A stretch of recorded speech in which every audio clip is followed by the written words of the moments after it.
Mais, ajoute ensuite Mariotte, lecture méfiante. Et ce mais donc est ce qui va maintenant nous occuper tout particulièrement. Mariotte ajoute « Ce qui reste non dit, impensé, c'est la blancheur même de cette théorie. » Car pourquoi le ça apparaît-il ici comme étant aussi bien la fonction servile d'une référence purement rhétorique à l'esclavage ? Je souligne, une référence purement rhétorique à l'esclavage, comme seul savoir possible de ce qu'il en est d'être humain. Constat, fin de citation, un constat qui conduit ensuite Mariotte à ajouter, je le cite encore, Lacan lit le terme segregare, ségrégué, comme s'il était naturellement enraciné dans un fantasme dont nous serions tous les esclaves, quand bien même nous ne le sommes que dans la mesure seulement où nous sommes nous-mêmes ségrégés de l'abysse noir et infini du signifiant que nous reconnaissons comme le signe de notre irréductible manque. Mais pourquoi, et il ajoute, c'est important, pourquoi présenter ce fantasme comme étant universel ? Comme si le signifié était lui-même nègre, comme si nous y étions tous les esclaves de notre relation à la différence. Mais là encore, qui est ce nous ? Et pourquoi paraît-il si symptomatique ? Être soumis à un signifiant raciste revient à être soumis aux effets non pas de ce qu'il représente, puisque le signifiant n'a pas de valeur en lui-même, souvenez-vous-en, mais par l'idéologie qui le produit. Idéologie qui inclut des images et des symboles, et c'est la formule de Mariotte, qui font l'effet d'épingles transperçant les yeux jusqu'à empaler notre esprit. Donc certains signifiants sont chargés d'une force agressive que d'autres signifiants n'ont pas du tout, qui laissent tranquille au fond, qui ne visent pas le sujet dans sa nomination. Donc fin de citation. Donc voilà énoncé selon Mariotte l'impensé racial que ne prend pas en compte la théorie du signifiant lacanienne, quand bien même elle se présente sous la forme d'une théorie de l'aliénation. D'abord, puis d'une théorie de la libération de cette aliénation, car l'aliénation dont parle Lacan est une aliénation qui n'use que d'une manière rhétorique du vocabulaire de l'esclavage, sans pour autant thématiser en tant que tel ce qu'il en coûte pour un sujet de se voir représenté par un signifiant raciste, et plus encore par le signifiant noir. Car alors même que cette aliénation primordiale au signifiant est ce qui permet au sujet blanc, et dans une moindre mesure au sujet non blanc, d'entrer dans l'ordre symbolique et de s'y faire représenter, pour autant bien sûr qu'ils acceptent de donner en échange une livre de chair, comme l'appelle Lacan, c'est-à-dire pour autant qu'ils acceptent de céder une part de la jouissance en échange de leur intégration à l'ordre signifiant. Par ailleurs, dirais-je, cession de jouissance qu'ils peuvent ensuite récupérer sous une autre forme, au moment où, comme le dit Lacan, ils se parent du signifiant, c'est-à-dire au moment où ils font de leur castration symbolique la source d'un avoir phallique ou d'une brillance phallique. C'est au fond l'échange auquel il est procédé. Eh bien, là même, à ce même endroit, pour les sujets dits noirs, l'entrée dans l'ordre symbolique ne leur promet aucune brillance phallique, mais au contraire ne fait couvrir au cœur même de leur chair une forme d'horreur abyssale où vient se loger, comme le dit Mariotte, telles des épingles transperçant les yeux jusqu'à empaler l'esprit, les mille et une formes, dirais-je, de cruauté que prend le mouvement métonymique infini, non pas du désir cette fois, mais de l'abjection raciale. Et commentant cet écart, Mariotte écrit, je le cite, « C'est depuis ce petit donjon que je voudrais voir la noirceur émerger, c'est-à-dire émerger dans la mesure même où nous deviendrions capables de distinguer l'esclavage d'une certaine forme de conformisme de pensée, à travers lequel la psychanalyse exprime l'idée de différence. Et pour ce faire, remettre en cause la manière même dont la psychanalyse conçoit la noirceur, tout en l'excluant dans le même temps.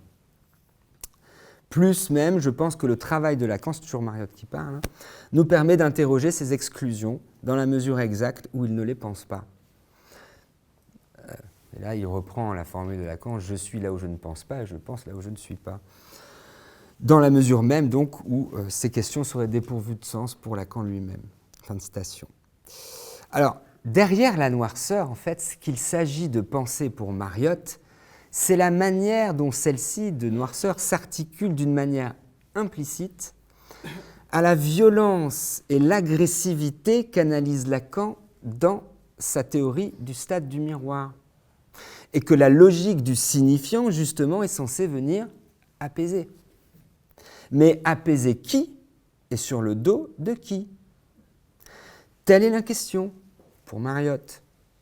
Or, c'est ici, avance Mariotte, que l'analyse faite par Frantz Fanon du stade du miroir dans Peau noire, masque blanc, je vous renvoie à la note de bas de page 157, 158 et 159 de Peau noire, masque blanc, note de bas de page donc, dans laquelle donc, Frantz Fanon analyse ce qu'il appelle le miroir colonial,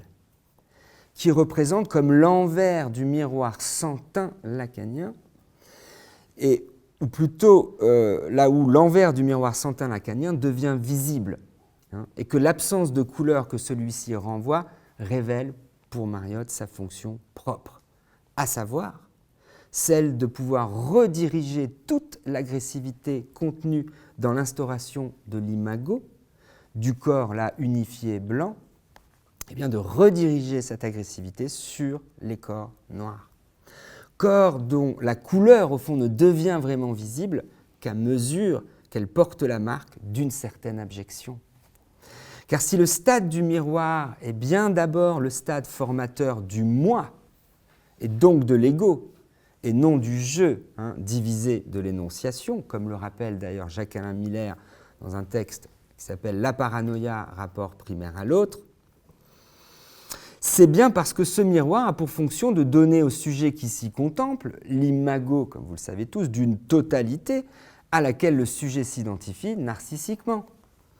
Identification narcissique qui fonde en retour l'agressivité psychique que l'ordre, encore une fois, du signifiant a ensuite à charge de venir pacifier à travers son opération soustractive de jouissance. Opération qui permet de transformer le corps pulsionnel en un lieu du signifiant. C'était ce corps que j'évoquais tout à l'heure.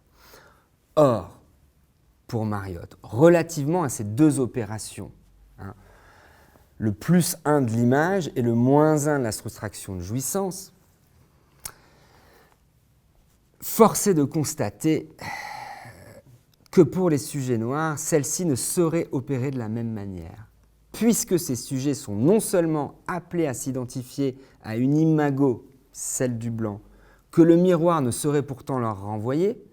et que l'opération soustractive de jouissance qui est censée accomplir la théorie du signifiant, bien loin de leur garantir un accès à l'autre comme terre-plein nettoyé de la jouissance, hein, ça c'est Radiophonie, page 409 des autres écrits, eh bien ne leur garantit que d'être les dépositaires involontaires de cette opération soustractive. Autrement dit, d'être les sujets sur lequel vient refluer l'agressivité liée à l'opération soustractive de jouissance que réclame le signifiant. Commentant cette logique que Fanon découvre au moment où il décrit donc le fonctionnement du stade du miroir colonial, Mariotte écrit, je le cite, « Dans les colonies, ce qui apparaît avec l'autre, A majuscule, n'est pas seulement un complexe nouant triomphe narcissique et agressivité, mais une méconnaissance ou non-reconnaissance raciale dans laquelle le moi se voit doublé d'une inscription opaque à travers laquelle il accède à lui-même en se sacrifiant, en se soumettant à l'ordre de ne pas être nègre, un ordre qui signifie tout autant le plus grand des dangers. Ce qui est jugé nègre est essentiellement l'effet d'une imago qui est aussi le corrélat d'une loi symbolique. » Fin de citation. J'en ai presque fini. Si le stade du miroir, tout comme la théorie du signifiant, sont donc passibles d'une lecture noire, pour Mariotte, c'est dans la mesure où ces deux théories n'offrent pas au sujet blanc et au sujet noir le même type d'opération, et donc aussi le même type d'accès à l'être. Alors que le stade du miroir pour les sujets blancs, encore une fois, leur donne accès à une imago narcissisante, ce même stade place les sujets noirs dans la situation impossible d'avoir à se reconnaître dans une imago qui les abjectise. Ça, c'est selon la formule de Frantz Fanon, X est le plus noir de mes enfants, c'est-à-dire le moins blanc. Page 159 de Peau noire, masque blanc. Et alors que la théorie du signifiant permet au sujet blanc d'entrer dans un ordre de relations signifiantes expurgées de l'agressivité et de la jouissance générée par la constitution de l'ego, celle-ci les fixe, au contraire, à un signifiant qui les vise et sur lequel vient sans cesse refluer l'agressivité et la jouissance de l'autre, avec un petit a cette fois. Et aussi, donc sur l'axe imaginaire, mais aussi de l'autre avec un A majuscule, autrement dit comme lieu du signifiant. Différence de traitement qui permet ensuite d'encoder comme des sujets politiques responsables ceux qui se montrent dociles à l'idéologie même qui sous-tend l'ordre signifiant qui les abjectise pourtant, ce qui fait que les sujets noirs, en tant que sujets nègres, ne sauraient entrer dans une forme de lutte politique optimiste sans se voir confrontés, au fond, à ce choix faustien. Soit ceux-ci font du signifiant abject qui le représente le point de départ d'une forme de reconnaissance perverse, dont la logique recoupe celle de Frantz Fanon, X est le plus noir car il est le moins blanc, et d'ailleurs position qui déplace la logique de la reconnaissance vers une logique de l'affect quasi paternaliste, soit ceux-ci, ces sujets, se retrouvent acculés, et là c'est la question peut-être du délire, ils se retrouvent acculés à prendre la décision, à faire le choix de dire non à l'ordre symbolique qui les abjectise, faisant d'eux, et là si vous me permettez cette réécriture noire de la célèbre formule lacanienne, faisant d'eux des non-dupes nègres, c'est-à-dire des sujets noirs qui refusent le jeu de dupes auquel ils sont invités à participer. Refus qui ne saurait se réduire pour Mariotte, encore une fois, à n'être qu'une décision insondable de l'être, comme, encore une fois, l'avance Lacan dans ses propos sur la causalité psychique, mais qui relève aussi d'une décision politique visant à refuser d'entrer donc dans le jeu de dupes idéologique qui soutient la structure même qui ordonne le signifiant. Car courir ce risque pour les afro-pessimistes est ce qui leur ouvre aussi la possibilité, je dirais, de se renouer et de produire ce faisant, peut-être non pas un délire, mais une théorie du mal qui les ronge. Alors, conclusion, ce que j'ai appelé vers un nihilisme responsable, qui est une formule de Calvin Warren. Eh bien, Lacan, dans sa question préliminaire à tout traitement possible de la psychose, définit la psychose, vous le savez tous, comme un désordre provoqué au joint le plus intime du sentiment de la vie chez le sujet. Autrement dit, comme une forme de désordre intérieur venant perturber le sujet au plus intime jusqu'à lui faire perdre le sentiment de la vie. On retrouve le nihilisme. Or, ce qui provoque ce désordre qu'on pourrait qualifier de nihiliste, qu'est-ce d'autre sinon l'impossibilité dans laquelle se trouve un sujet, notamment les sujets noirs, de pouvoir s'inscrire dans un ordre symbolique donné, autrement dit, là, de pouvoir donner un nom à la jouissance qui les hante. Telle est la vérité refoulée sur laquelle repose la structure du signifiant et par implication la scène ontologique à partir de laquelle s'ouvre la scène du désir pour les sujets blancs.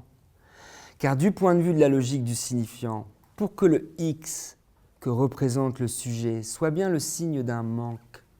venant garantir l'espace du désir, lui-même soutenu par la logique de la métonymie et de la métaphore, et non le X venant désigner le lieu abjectisé d'un dehors racial. Il faut que le X soit au préalable, encore une fois, nettoyé d'une certaine jouissance, c'est-à-dire d'une certaine agressivité, liée, encore une fois, à l'imago du corps morcelé, du corps démembré, du corps devenu opaque. Agressivité qui pourrait venir saturer la logique du signifiant. Or, comme je vous l'ai montré, c'est précisément ce que ne permet pas le signifiant racisé pour le sujet noir. En conclusion, donc, il me semble qu'on pourrait dire que les véritables nihilistes ne sont pas ceux qu'on croit, c'est-à-dire les afro-pessimistes, qui s'efforce de penser ce que la structure signifiante abjectise pour fonctionner. Mais au fond, les vrais pessimistes et les vrais nihilistes ici seraient plutôt les défenseurs de cette structure qui, tout en prétendant défendre un ordre signifiant, défendent en fait la perpétuation d'un ordre fondé sur une forme de nihilisme ontologique, concentrant toute sa violence sur les corps noirs. Corps qui, comme le montre très bien Achille Mbembe dans sa critique de la raison nègre, ne se réduisent pas au corps aujourd'hui des Noirs, mais qui étend sa brutalité comme une épidémie à l'ensemble des corps vulnérables, laissés hors du système de l'ordre signifiant. Car ce qu'il s'agit toujours d'effacer du miroir pour que la structure du signifiant puisse continuer à fonctionner, c'est la tâche, la salissure qui laisse apparaître la noirceur, c'est-à-dire la vulnérabilité et la fragilité dont la présence vient mettre en péril l'intégrité de l'imago. On comprend mieux de là, je dirais, la nécessité d'où jaillit pour le courant afro-pessimiste le besoin de poser comme préalable à toute forme de politique future cette destruction nihiliste de l'ordre du discours qui soutient cette structure signifiante qui les abjectise, car à ne pas le faire, ces penseurs continueraient in fine à participer à la continuation de l'abjection de ceux qui, dans leur être, les rejettent. Et par le fait même à soutenir donc les multiples formes là de projection, voire de délire, par lesquelles l'imago glorifié du corps unifié blanc se protège en abjectisant le corps noir de son propre morcellement. Toutefois, et je m'arrêterai là, tenir une telle position, à mon sens, n'implique nullement de défendre en retour, comme le prétendait Norman Ajari, une position néo-nationaliste séparatiste, puisqu'à mon sens, défendre une telle position, bien loin de pouvoir donner à ce néo-nationalisme séparatiste des fondations stables, nous invite au contraire à faire de l'abysse de la noirceur le point de départ à partir duquel repenser ce sujet de l'inconscient, et aussi le sujet de la politique, et aussi le sujet de la métaphysique, comme un sujet abritant en son cœur ce trou de la noirceur, et dont, encore une fois, comme je le disais en introduction, la seule et unique tentation reviendrait à vouloir, encore une fois, le boucher.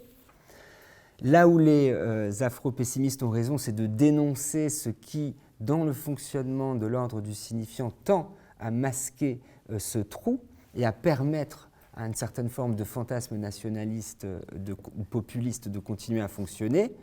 mais ils ont tort de vouloir s'en prémunir en fondant un autre fantasme séparé. Là où, comme je vous le disais, je pense qu'il y aurait une politique généralisée de la castration à inventer. Voilà, je m'arrête là.